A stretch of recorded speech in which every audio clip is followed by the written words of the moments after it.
So let's start a little housekeeping. Right now, course evaluations are open. I should have told you this on Monday. For some reason, it slipped my mind. 2 lectures in a row. So now I'm telling you this. But if you guys would, I have a favor to ask of you. I don't care whether you like me or not or any of those other things. Okay. What I'm more concerned with in an evaluation is that you give me one thing that you like that I do, that you want me to continue doing as a teacher. Okay, you guys with me? And then give me something that I can improve, that I can make changes. The changes that I have made to my teaching have come from students. Okay? And so I'm offering also, if we get more than a 95% response, I won't know who the slackers are if we don't. But I will give 5 extra credit points on tests. Okay? So if we get better than a 95% response, yes? You're talking about 95% response in the extra or just in? No, so when I look at how many people have done my evaluations, I can't see them until the dean opens them up after the semester is over. So I won't be able to see them until this summer. But I honestly go and look and read those. Okay? And I use those to try to improve my teaching, to become better at my craft. Does that make sense? And so I want you guys to be critical thinkers. That's one of my goals as a faculty member, is to have you guys critically think. And so I want to know what I do poorly. All right? Does that make sense? I want to know maybe a suggestion on how I could do it better for you. Okay? And if I continually read the same thing through multiple students, then I make adjustments with that. Does that make sense? And so it's really changed me as a teacher over the years since I have started asking for students to do that. Okay, does that make sense? All right, so your feedback does matter for my courses. Cool? All right, so that's the first one. The second one is the lab quiz for part 2 is open for the cyanate lab. All right, so there's a second lab quiz. I want you to go back and read that so you'll know what you're doing in terms of the titration, and know that it's an indirect determination through titration. And then the second part of that is how to do the chromatography, okay? And some things that are involved with that. So I want you to go through and read that before you come to lab. Cool? All right? And then I want to talk about something else. I just read an article that was in one of the St. Louis newspapers, and it was talking about a 50-year-old father who went into the doctor in a small rural community hospital because he was having horrible head pain, okay? And he needed surgery immediately. And so the small community hospital started looking for an institution, a hospital that could take him to do the surgery. And he was turned away from all the St. Louis hospitals, actually all the hospitals in the state that have those facilities. They also looked in northern Arkansas, in Illinois, and ultimately they got him into a university hospital in Iowa. Why is that? No. Yeah. The complexity of the surgery he required? Well, it's the complexity of the surgery, but the reason they couldn't find a closer institution is because all of the intensive care units in those hospitals are full right now. And they're turning away patients, right? One of my colleagues, his dad was supposed to have a stent put in this week. They're shutting down the hospitals because they don't have any beds available.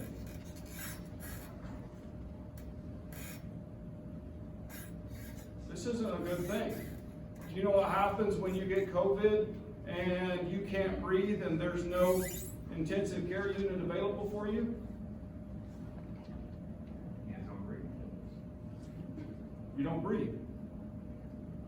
So I want to tell you guys this because we can do little things that help. These masks really do help. I know they're miserable, and I know that we're in a place where, God, I don't want to wear mine anymore. Do you? I hate it. Okay, I do. I'm smothered all the time, right? You hit the top of the 3rd floor stairs with a mask on, and it's tough, okay? every day, and my glasses fog up every time I walk into a building. I can't see. If I'm working in the lab and trying to do close work, then my glasses fog up and then I can't see. Okay? So I know, I'm worried when I know how miserable they are. Okay? The only place I take one off is in my office and in front of this classroom. That's it. I wear them every day when I go home, anytime I go to anywhere. Right? And so I'm worried that those numbers, we had 1,400 deaths in the nation, or 1,500 yesterday, something along that line. It's been that way for the last week. If there aren't beds available, those numbers will enormously go up. You guys realize that? Yeah, and that's scary because we don't have a vaccine. We don't have even any fully approved treatments. Okay? And there's some experimentals that are working. And so it's kind of scary right now, in my opinion. All right? It's not going away. Okay? And I thank the Lord that there's a vaccine, or more than one, that look like they're going to be very successful. Okay? But for the general public, those are a year away. Right? Your first responders, as soon as they're released, they'll get them first. Right? And medical staff and those types of things, those occupations. I think in the second wave are teachers, right? And people who deal with the public and those types of things. And then the last will be the general public. And there's a lot of speculation about a vaccine. If the vaccine is tested, you guys think you should take it? Yeah, if it's showing to be effective, right? You guys get that? If it's showing to be effective, there are long-term serious consequences of the disease out there that are starting to show up, right? Weakened heart muscle, damaged lungs, right? People permanently on, will probably be permanently on oxygen for the rest of their lives because of the damage done to them. Now, this isn't most cases. You guys realize that, okay? I'm not an idiot. I don't think that that's every case, but would you like to be that one person it was? Or your mother, or your father, or your brother, or your sister? Your grandparents?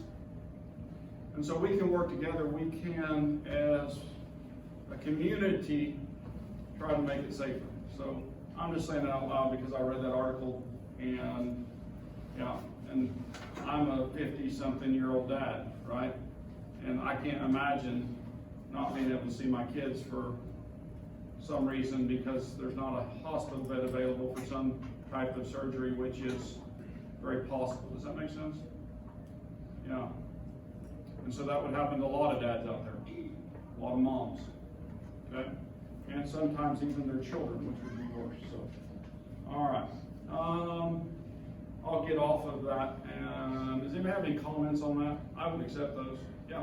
Do they know if people who had previously had it build an immunity to it, or if like there's a percentage of people that previously had it that have built immunity to it? There are some repeat cases. I have read that, but I don't think those are very many. Does that make sense? Yeah. And the longer that window, but the antibodies, they're deteriorating in the testing over time. But yeah. That's kind of what I was going to ask, is like the 3-month kind of window for the antibodies to be present significantly. How would they combat that, like with the vaccine? Like what difference? Well, if that's the case, then you may have to get it more often, right? I already know that the current one that just made through phase 1 approval, it was on, I can't remember how many patients, but they showed a 90% effectiveness. Now, what the duration of that will be, we'll see, right? But it's a 2-shot series, and so they spread those out, probably trying to get the immune system to remember it, right, kind of thing. And it may become a 3 or 4 shot if it doesn't work in that way. And it may be like the flu. I don't know enough about it, that part of it. It may become an annual shot that you get when flu and COVID season come. Then you get your flu and COVID shot, right? That's kind of another question, Yeah. is like what point do you think we'll just kind of accept it, something like it? Because like the flu takes lives every year as well. Maybe not to this proportion or this novelty, but like. I think it will be when we have the general population protected from it in the same fashion that we do the flu, right? That we can, especially the more susceptible age group, the elderly, that we can give them a vaccine and protect them, and so that we, as their children and grandchildren, can go visit them and not worry that we're taking the disease to them. Does that make sense? So when we arrive at that point, you know, I think that that's when that will happen. Yeah. So, yes? Do we know if the damage to the lungs is from ventilators or the actual disease? It's actually the disease. The alveoli, the membranes are weakened because of the disease. That's the way I understand it when I read the article on that. And so it causes those cells to deteriorate. Now, can lung damage also be done from putting someone on the ventilator?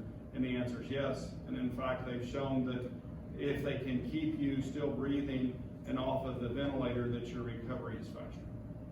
So, but at that point where you can't exchange enough oxygen, then you have to be ventilated. So, yeah.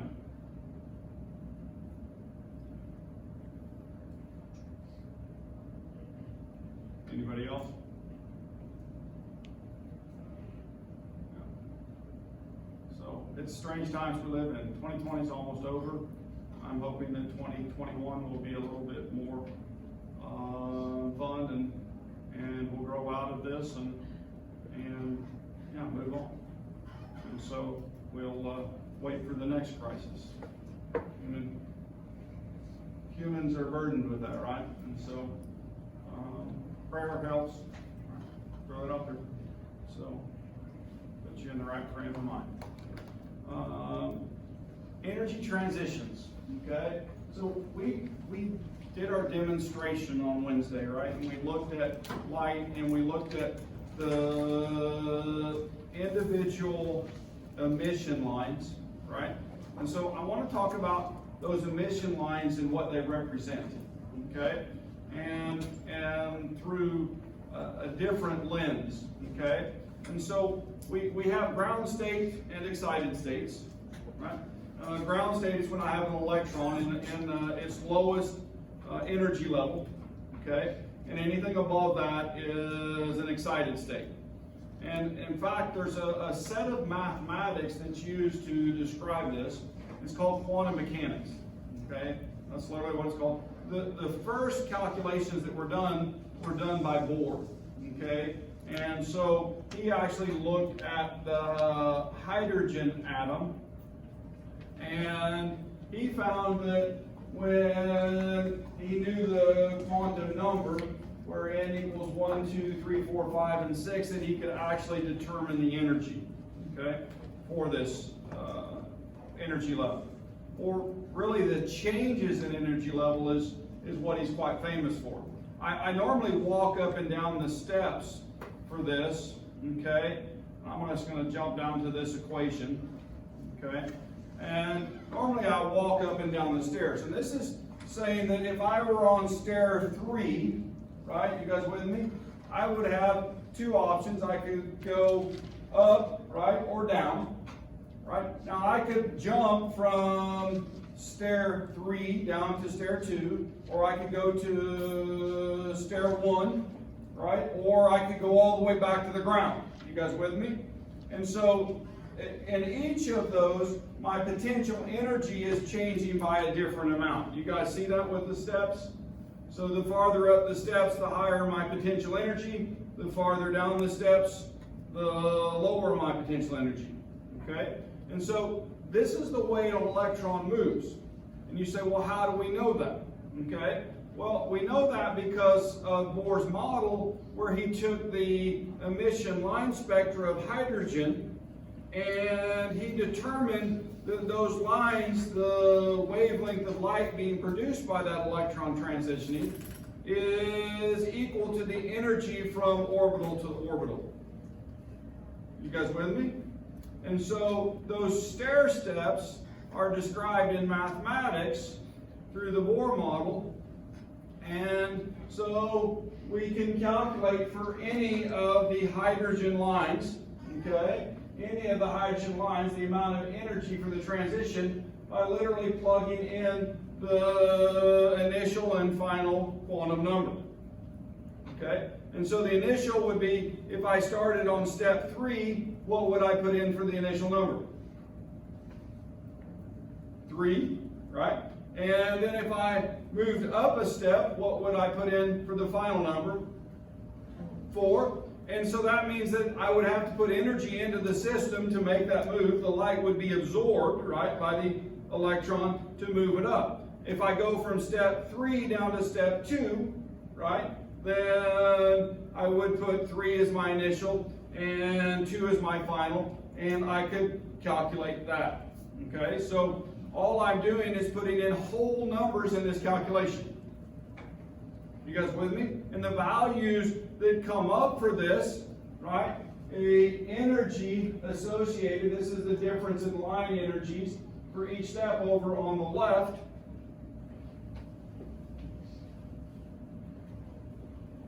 And so when you use that equation to calculate those differences,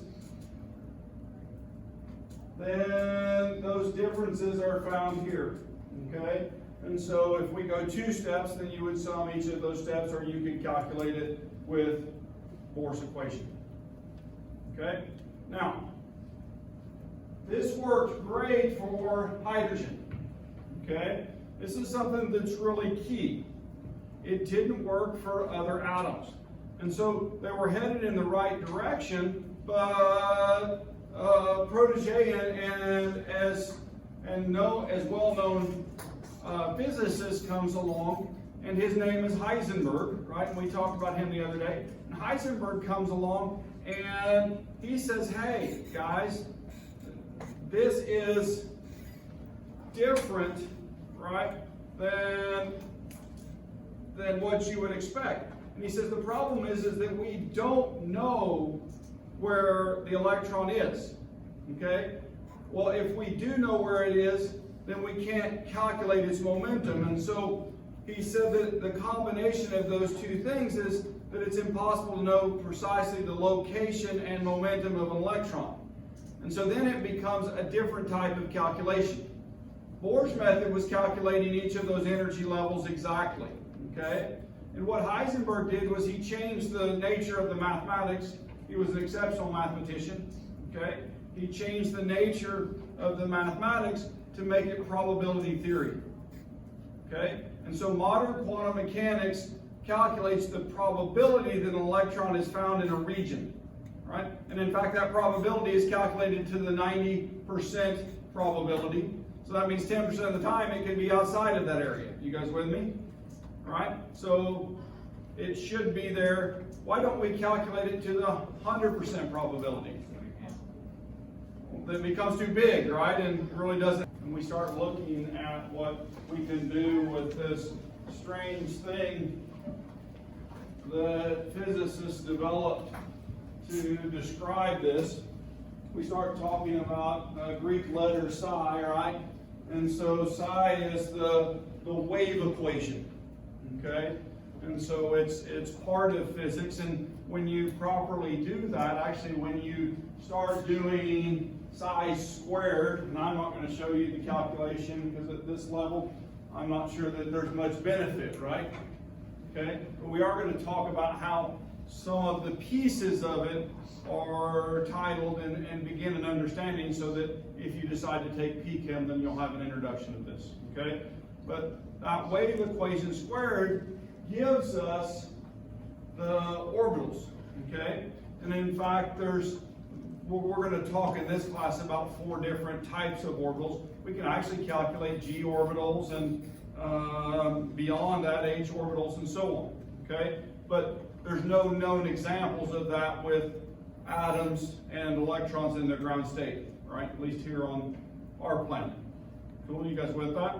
So, but SP, D, and F do exist, and we actually have those on the periodic table, and we'll try to make that connection to those different types of orbitals. Now, in each orbital, right, in each orbital, there's a maximum of 2 electrons.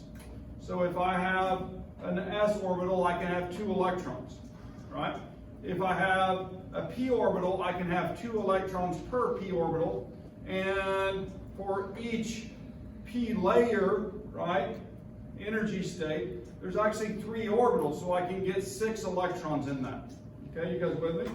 And then if I move to D, then we move to 5 orbitals, right, and 10 electrons.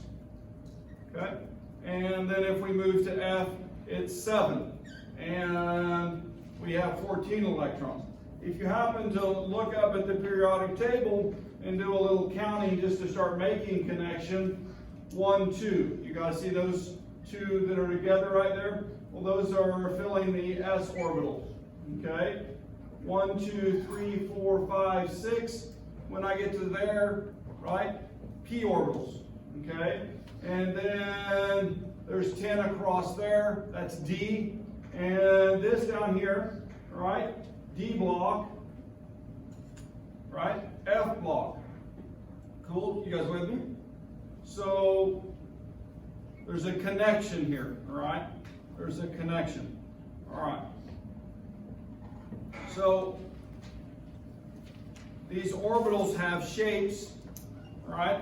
The s orbital is, the probability calculates it to be spherical, okay? So like a ball. Spherical. And p orbitals are dumbbell shaped. All right. D orbitals are complex. And F orbitals are very complex. Right. I'm going to show images which represent those. All right. Then you guys are writing those down.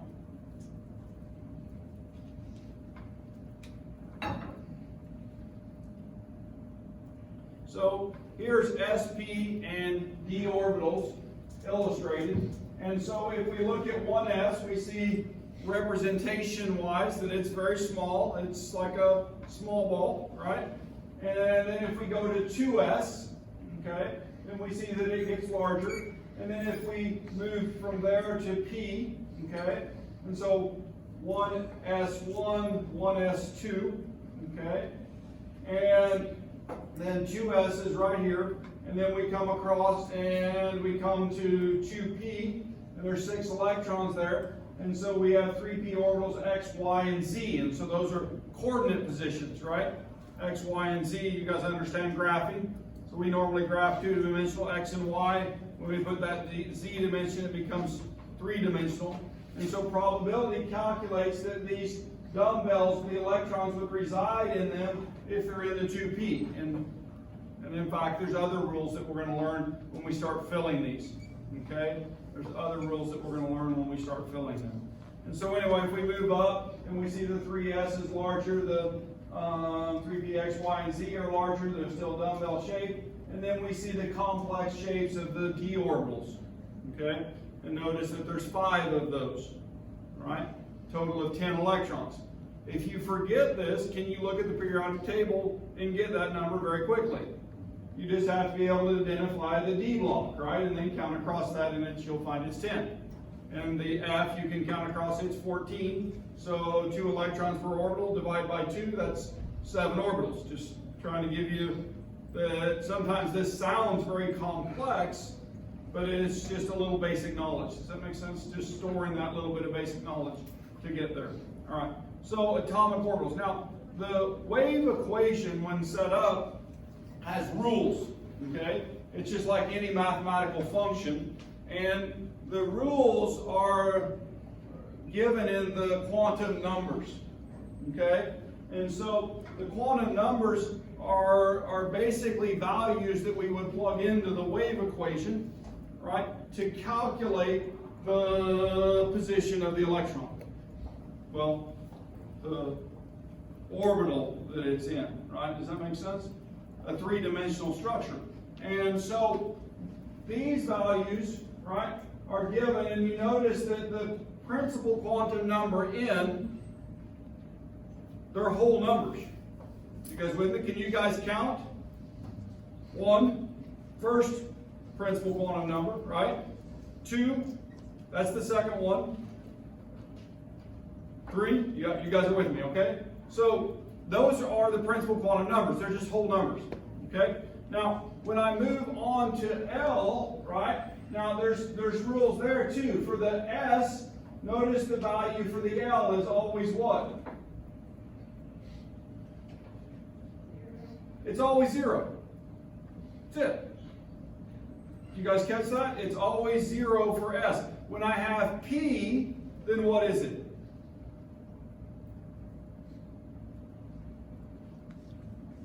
It's 1. Yeah. And then what do you think when I get to D? It's 2. What about F? It's 3, isn't it? And so all you have to do is know that rule, and that's how you put in the quantum number for that level, right? For the L description. We'll talk about what those mean here in a minute. Now, if I move over to the M sub L, now there's 2 M's, all right? This is orientation, okay? And for a sphere, how many orientations are there? There's 1, right? And so in that orientation, then there's 0 for that M sub L value. Now, if you notice that, it repeats again. So for both the L and M sub L, then it's always going to be 0 for S, right?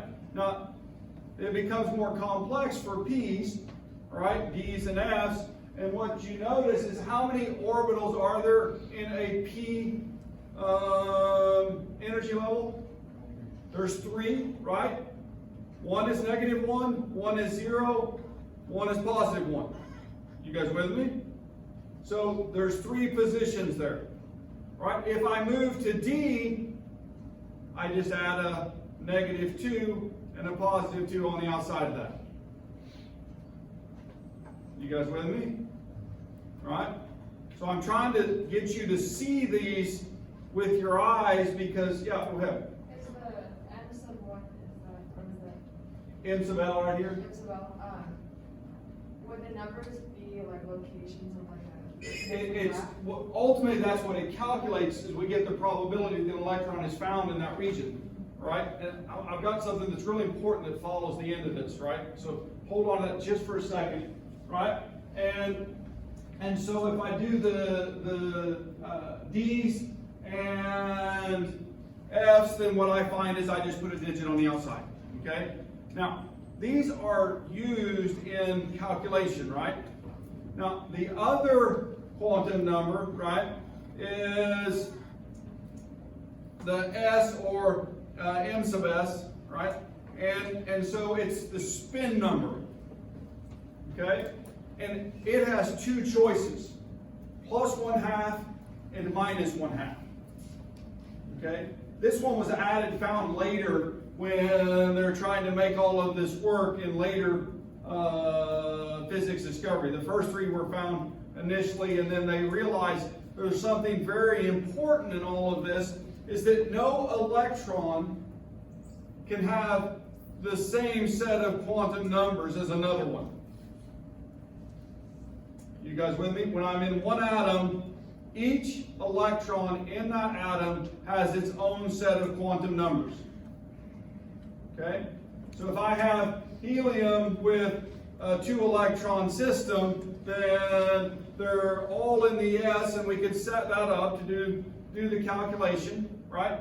And when we get down to the very last quantum number, they would be the same all the way through till the last quantum number, the spin, and one of those electrons is going to be +1/2 and the other one is going to be -1/2. You guys get that? So they're identical all the way through up to the last quantum number. And so that's what defines them as different, right? Is that spin number. And then obviously if I go to more complex systems, then I become more complex in my calculation to determine those. All right? So ultimately, where we're going to go, you're going to have some questions and sampling about those numbers and just what would it be for this element, okay? And all it is looking at it from the perspective of the electron subshells, okay? And counting those appropriately. And so when we're talking about this for the first one, and the first energy level, right? First quantum number, there's two positions that are available, right? Two positions that are available. And so both of those electrons are going to be in a 1s orbital, okay, if they're at the ground state. They're both going to be in the 1s orbital if they're at the ground state. And when I start doing these determinations and I start looking at hydrogen, and I used the language a minute ago, I said that when I have hydrogen, I have 1s1, right? When I have helium, I have 1s2, right? When I move to lithium, what would it be? 2s1. And when I move to beryllium, what would it be? 2s2. And then when I move to boron, what would it be? 2s1, 2, or 2s2, 2p1, right? You guys, so you start adding that in. Now, do you forget the one that's before it? I have two choices there. I could start with helium and do an abbreviated version, or I could write out the full where I do 1s2, 2s2, and 2p1. And so we're going to practice that a little bit, but just preparing you for how are you going to figure this out, right? And how you would write the quantum numbers. Well, you can use tools that have been developed, right? So I'm just trying to help you guys use the tools that have been developed to determine this, okay? And so anyway, all right, the fill order is important, and this is the cheat diagram that I recommend you use, okay? And so which one do you fill first? 1s, then what? 2s, then 2p, then 3p, and then 4s, and then back to 3d. You guys catch that? It's not in numeric order right there. Okay, now these are energy positions that we're talking about, and so this thing is useful, all right? So if you notice that if you want to write this down on a sheet of paper when you're taking that standardized exam to get some help, then you start with 1s, 2s, 2p, 3s, 3p, 3d. So you write those out and then put your slash marks in, and you can build this very quickly, right? Does that make sense? Yeah. So, electron configuration of the periodic table. So I've been trying to make those connections, right? So 1s, 2s, 3s, 4s, 5s, 6s, 7s. So, and then our D block right here and there, and then our F block here in the middle, and here's our P's over there. So when we fill, then we follow the fill order up there.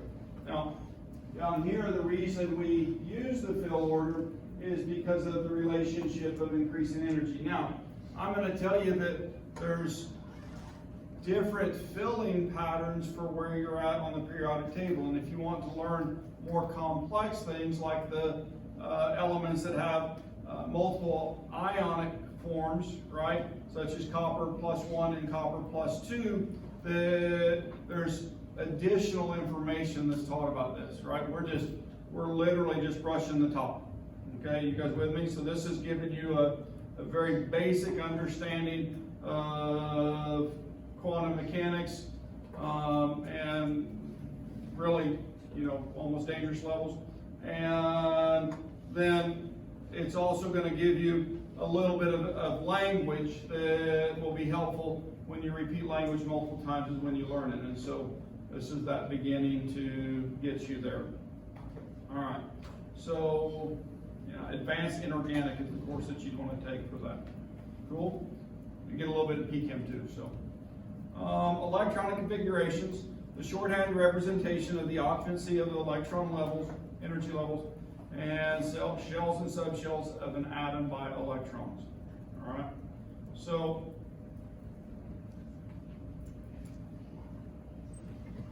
here's our hydrogen atom, right? And if I'm showing it in an orbital filling diagram, so I'm going to include those in this because you might be asked to fill some electron shell diagrams or filling diagrams. And so if I'm looking at that, you notice that it's showing the 1s and it has 1 electron in it, right? Okay? And so if I write that out in terms of that, then it's the 1s1 as we said in that position. Okay? So now there's helium. So helium we said was what? 1s2. Okay?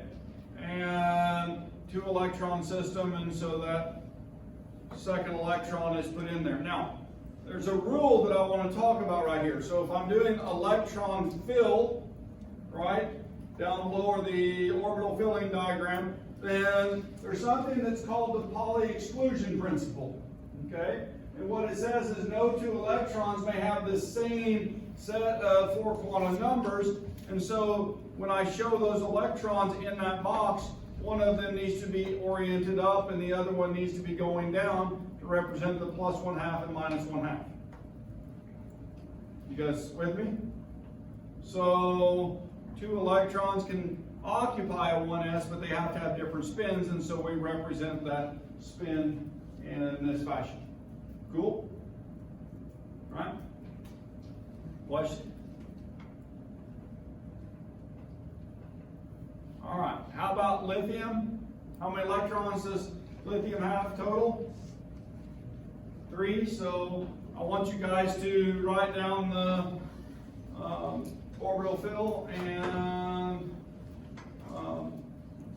electron configuration for lithium.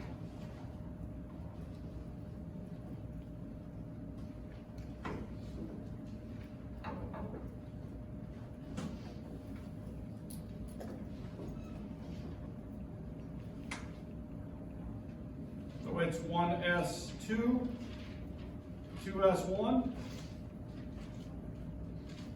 And so how would I draw this in a picture? Oops. For the electron fill.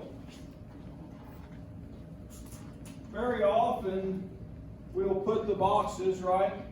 And we'll label those 1s and 2s. And it doesn't have to be done this way, but why did I put the 2s above the 1s? Shows a higher energy level. It's to show it's a higher energy level. So it's not uncommon to see that practice, but you'll see them just laid over on their side sometimes and those types of things too.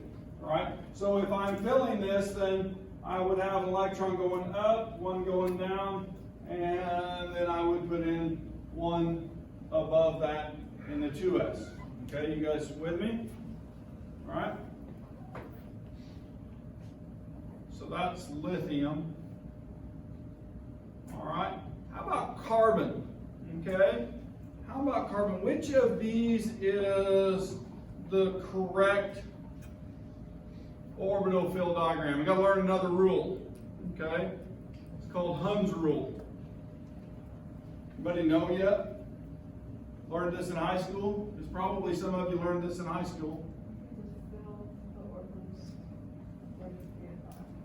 lowest energy state to the highest. You fill from the lowest to the highest, and then if I don't have enough to fill a particular level, then I put each electron by itself. Okay? And so the one that does that in the same spin state would be this one. Okay? So if I'm looking at that Hund's rule, the most stable arrangement of electrons is the sublevel with the greatest number of parallel spins. Okay, and this cannot be seen with the use of electron configuration, so we use orbital filling diagrams. Okay, so that's when we start.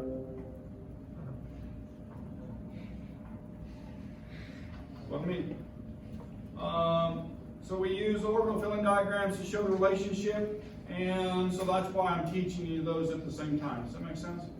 So I'm combining because they're actually connected in this way.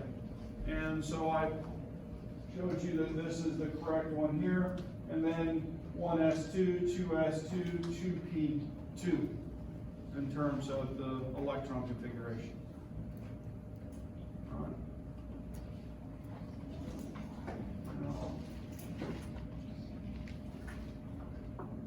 All right, what element is this? What element is this?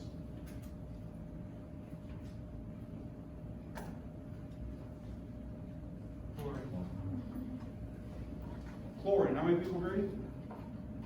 Yeah? How did you get that?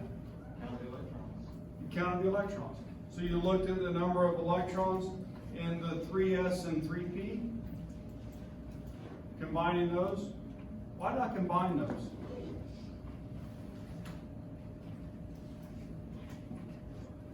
Oh, we're gonna learn something called the octet rule, aren't we, at some point? And that's why I did that. Or you could just go, well, 1, 2, 3, 4, 5, right? And there's 5 electrons right there. And so, yeah, when you get to that 3p, and so chlorine is the atom, total 17 electrons. And I should have had you do the electron configuration, 1s2, 2s2, 2p6, 3s2, and 3p5. Okay, so this takes this little practice. Once you practice it, it's kind of like dribbling. You get it, right? Yeah. How about this one? You guys do it? Last one? Oh, actually, hang on. I think we're out of time. So.